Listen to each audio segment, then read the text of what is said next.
Olá, vamos para mais uma aula nossa de português, hoje falando sobre coerência e coesão. Vamos lá. Os principais problemas encontrados nos textos são a falta de coesão e de coerência. É comum encontrarmos textos que indiquem com um tema e terminem com outro, né? Iniciam com um tema e terminam com outro, mostrando a falta de unidade e de coerência entre as partes. Além da falta de coerência, há falta de coesão, o que se torna indecifráveis, certo? Assim vai tornar o texto indecifrável. O que é coerência?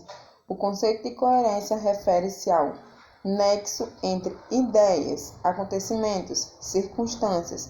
A coerência é o resultado da não contradição entre as partes do texto e do texto em relação ao mundo. É a estratégia que o autor vai usar para conseguir encaixar as peças do seu pensamento, né, lógico, para que venha dar ao texto sentido completo. A organização textual. Todo texto é composto por uma macroestrutura e uma microestrutura. A macroestrutura vai se referir à coerência, ou seja, à manutenção da mesma referência temática em toda extensão do texto, iniciar com o tema e terminar com o mesmo tema. Para que isso seja necessário, vai ter que ter essas seguintes questões que eu vou enumerar para vocês. A harmonia do sentido e do modo não ter nada ilógico, nada desconexo. Ou seja, o texto tem que ser harmônico, tá tudo conexo para que venha fazer sentido, para que venha fazer lógica. Relação entre as partes do texto, criando uma unidade de sentido, certo? Se eu vou fazer uma dissertação, eu tenho que fazer ela com todo o sentido e cada parágrafo vai fazer relação com o parágrafo acima. As partes devem estar interrelacionadas. Foi o que eu falei, né? Os elementos do texto têm que estar todos relacionados. Não apresentar contraindicações de ideias. A coerência é uma característica textual que depende da interação do texto, do produtor e daquele que procura compreendê-lo. Muito depende do receptor, que é aquele que vai receber, do seu conhecimento de mundo, da situação da produção do texto e do grau do domínio dos elementos linguísticos que ali vai conter no texto que ele está a ler. Exemplos de incoerência, vamos lá.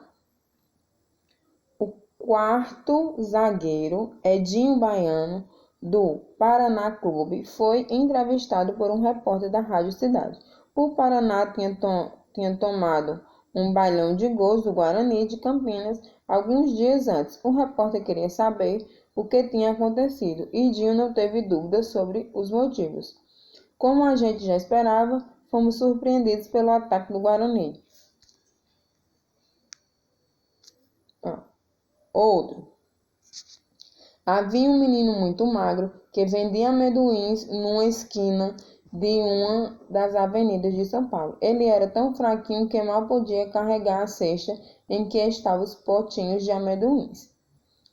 Um dia, na esquina em que ficava o motorista, que vinha em alta velocidade, perdeu a direção, o carro capotou e ficou de rodas para o ar. O menino não pensou duas vezes, correu para o carro e tirou de lá o motorista, que era um homem corpulento.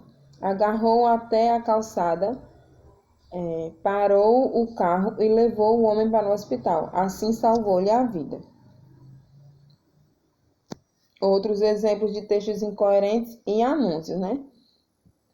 Em uma campanha publicitária, o anúncio da propaganda, né, que é a placa do outdoor, externa a importância de prestar atenção ao que está anunciando e como fazer para que esse anúncio não seja contraditório ao seu pedido no cartaz, né, do produto.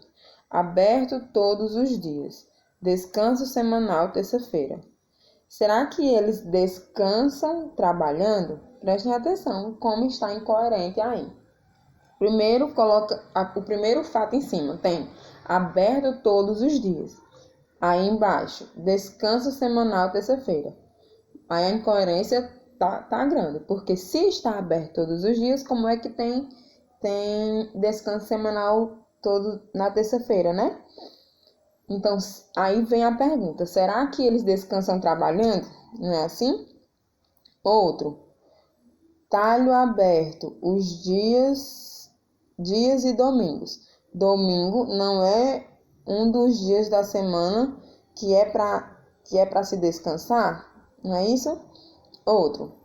Vamos para as pérolas do vestibular. O objetivo da sociedade anônima é ter muitas fábricas desconhecidas. O ateísmo é uma religião anônima. Meu Deus do céu. O problema fundamental do terceiro mundo é a superabundância de necessidades. A diferença entre romantismo e realismo é que os românticos escrevem romances e os realistas nos mostram como está a situação do país. O Chile é um país muito alto e magro. Em Esparta, as crianças que nascem mortas são sacrificadas. Agora a gente vai falar das microestruturas que refere-se à coesão. Coesão é a conexão, a ligação, a harmonia entre os elementos de um texto. Diz respeito à articulação gramatical, né, existente entre as palavras e as orações, as frases e os parágrafos, né, e as maiores partes do texto que vão garantir a sua conexão sequencial lógica do texto. Para que o texto seja coeso, ele deve seguir pelo menos esses mecanismos da coesão. Retomada de termos de expressões ou frases já ditas, né? Retomar e se falar do que já foi dito. Encadeamento de segmentos de textos feitos com conectores ou operadores discursivos, tais como então, portanto, né? Mais que, porque. E aqui a gente tem alguns dos tipos de coesão. Coesão por referência são os elementos que vão fazer referência aos pronomes pessoais, possessivos, demonstrativos ou advérbios de lugar. Foi a Europa e lá foi feliz, certo? Aí é um exemplo de coerência por referência. Elipse é a omissão de um texto que pode ser facilmente reduzido pelo outro. Exemplos. No mar, tanta tormenta e tanto dano. Isso aí dos Lusíadas de Camões, onde se omite o verbo haver, ainda que seja óbvia a intenção do autor. Na sala, apenas 4 ou 5 convidados. Omite o verbo haver, né? Isso aí é de Machado de Assis. Quanta maldade na terra. Quanta maldade na terra, né? Quanta maldade há na terra. Na casa vazia, nenhum sinal de vida. Elipse de expressão não haver, certo? E assim sucessivamente, quando vier essas expressões, para que se omitam algum dado. Mas não basta costurar uma frase e outra para dizer que estamos escrevendo bem. Além da coesão, é preciso pensar na coerência. Você pode escrever um texto coeso e sem ser coerente. Vamos aos exemplos. Os problemas de um povo têm que ser resolvidos pelo presidente. Este deve ter ideias muito elevadas. Essas ideias se concretizarão durante a vigência de seu mandato. O seu mandato deve ser respeitado por todos. Ninguém pode dizer que há falta de coesão nesse parágrafo. Mas de que ele se trata mesmo? Dos problemas do povo, do presidente, do seu mandato? Fica difícil dizer, embora ele tenha coesão, não tem aí coerência, porque não tem um tema específico e segmento nesse mesmo tema.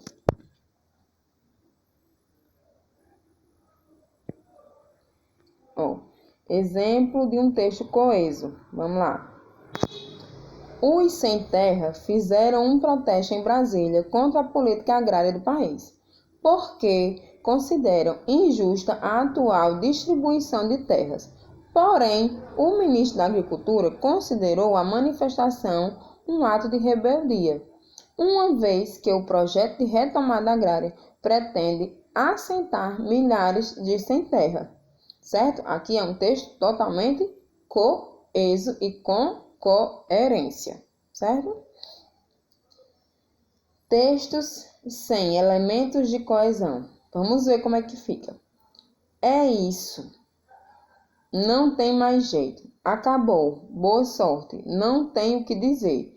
São só palavras. Saiba o que eu sinto não mudará.